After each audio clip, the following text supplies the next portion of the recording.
राधे राधे, जय श्री कृष्णा। आप सभी का अमृत कथा कहानियां चैनल में स्वागत है। आज इस वीडियो में माघ महात्म्य कथा अध्याय 1 सुनेंगे। एक समय श्री सूत जी ने अपने गुरु श्री व्यास जी से कहा कि गुरुदेव कृपा करके आप मुझे माघ मास का महात्म्य कहिए, क्योंकि मैं आपका शिष्य हूँ। व्यास जी कहने लगे कि रघुवंश के राजा दिलीप एक समय यज्ञ के स्नान के पश्चात पैरों में जूते और सुंदर वस्त्र पहनकर शिकार की सामग्री से युक्त कवच और शोभायमान आभूषण पहने हुए अपने सिपाहियों से घिरे हुए जंगल में शिकार खेलने के लिए अपनी नगरी से बाहर निकले। उनके सिपाही जंगल में शिकार के लिए मृग, व्याघ्र, सिंह आदि जंतुओं की तलाश में इधर उधर फिरने लगे। उस वन में वनस्थली अत्यंत शोभा को प्राप्त हो रही थी। कहीं कहीं मृगों के झुंड फिरते थे, कहीं गीदड़ अपना भयंकर शब्द कर रहे थे, कहीं गैंडों का समूह हाथियों के समान फिर रहा था, कहीं वृक्षों के कोटरों में बैठे हुए उल्लू अपना भयानक शब्द कर रहे थे, कहीं सिंहों के पद चिन्हों के साथ घायल मृगों के रक्त से भूमि लाल हो रही थी, कहीं दूध से भरी थनों वाली सुंदर भैंसें फिर रही थी, कहीं पर सुगंधित पुष्प हरी भरी लताएं वन की शोभा को बढ़ा रही थी, कहीं बड़े बड़े पेड़ खड़े थे तो कहीं पर उन पेड़ों पर बड़े बड़े अजगर और उनकी कैंचलियां भी पड़ी हुई थी। उसी समय राजा के सिपाहियों के बाजे की आवाज सुनकर एक मृग वन में से निकलकर भागने लगा और बड़ी बड़ी चौकड़ियां भरता हुआ आगे बढ़ा। राजा ने उसके पीछे अपना घोड़ा दौड़ाया, परंतु मृग पूरी शक्ति से भागने लगा। मृग कांटेदार वृक्षों के एक जंगल में घुसा और राजा ने भी उसके पीछे वन में प्रवेश किया, परंतु दूर जाकर मृग राजा की दृष्टि से ओझल होकर निकल गया। राजा निर्जन वन में अपने सैनिकों सहित प्यास के मारे अति दुखी हो गया। दोपहर के समय अधिक मार्ग चलने से सैनिक थक गए और घोड़े रुक गए। कुछ देर बाद राजा ने एक बड़ा भारी सुंदर सरोवर देखा, जिसके किनारों पर घने वृक्ष थे। इसका जल सज्जनों के हृदय के समान स्वच्छ और पवित्र था। सरोवर का जल लहरों से बड़ा सुंदर लगता था। जल में अनेक प्रकार के जल जंतु, मछलियां आदि स्वच्छता से इधर उधर फिर रही थी। दुष्टों के समान निर्दयी चित्त वाले मगरमच्छ भी थे। किसी किसी जगह लोभी के समान सीमाल भी पड़ी हुई थी। जैसे विपत्ति में पड़े हुए लोगों को दुखों को हरने वाले दानी पुरुष के समान यह सरोवर अपने जल से सबको सुखी करता था। जैसे मेघ चातक के दुख को हरता है, इस सरोवर को देखकर राजा की थकावट दूर हो गई। रात्रि को राजा ने वहीं विश्राम किया और सैनिक पहरा देने लगे और चारों तरफ फैल गए। रात के अंतिम समय में शूकरों के एक झुंड ने आकर सरोवर में पानी पिया और कमल के झुंड के पास आया। तब शिकारियों ने सावधान होकर शूकरों पर आक्रमण किया और उनको मारकर पृथ्वी पर गिरा दिया। उस समय सब शिकारी कोलाहल करते हुए बड़ी प्रसन्नता के साथ राजा के पास गए और राजा प्रभात हुआ देखकर उनके साथ ही अपनी नगरी की तरफ चल पड़ा, जिसका शरीर तपस्या और नियमों के कारण बिल्कुल सूख गया था, जो मृग छाला और वल्कल पहने हुए था और नख, रोम तथा केश धारण किए हुए था। राजा ने ऐसे घोर तपस्वी को देखकर बड़े आश्चर्य से उनको प्रणाम किया और हाथ जोड़कर खड़ा हो गया। तपस्वी ने राजा से कहा कि हे राजन, इस पुण्य शुभ माघ में इस सरोवर को छोड़कर तुम यहाँ से क्यों जाने की इच्छा करते हो? तब राजा कहने लगा कि महात्मन, मैं तो माघ मास में स्नान के फल को कुछ भी नहीं जानता। कृपया करके आप विस्तार पूर्वक मुझको बताइए। माघ मास का महात्म्य दूसरा अध्याय। राजा के ऐसे वचन सुनकर तपस्वी कहने लगा कि हे राजन, भगवान सूर्य बहुत शीघ्र उदय होने वाले हैं, इसलिए यह समय हमारे लिए स्नान का है, कथा का नहीं। सो आप स्नान करके अपने घर को जाओ और अपने गुरु श्री वशिष्ठ जी से इस महात्म्य को सुनो। इतना कहकर तपस्वी सरोवर में स्नान के लिए चले गए और राजा भी विधि पूर्वक सरोवर में स्नान करके अपने राज्य को लौटा और रानीवास में जाकर तपस्वी की सब कथा रानी को सुनाई। तब सूत जी कहने लगे कि महाराज, राजा ने अपने गुरु वशिष्ठ जी से क्या प्रश्न किया और उन्होंने क्या उत्तर दिया, सो कहिए।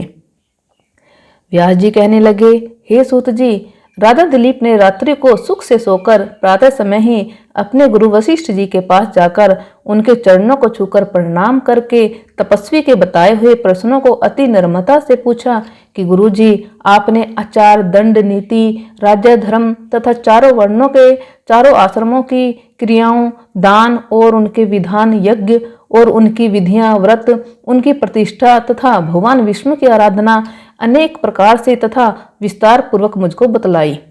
अब मैं आपसे माघ मास के स्नान के महात्म्य को सुनना चाहता हूँ। सो हे तपोधन, नियम पूर्वक इसकी विधि समझाइए।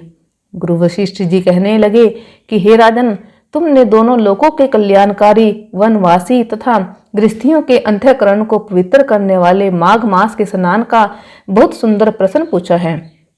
मकर राशि में सूर्य के आने पर माघ मास में स्नान का फल गौ, भूमि, तिल, वस्त्र, स्वर्ण, अन्न, घोड़ा आदि दानों तथा चंद्रायन और ब्रह्मा कुर्च व्रत आदि से भी अधिक होता है।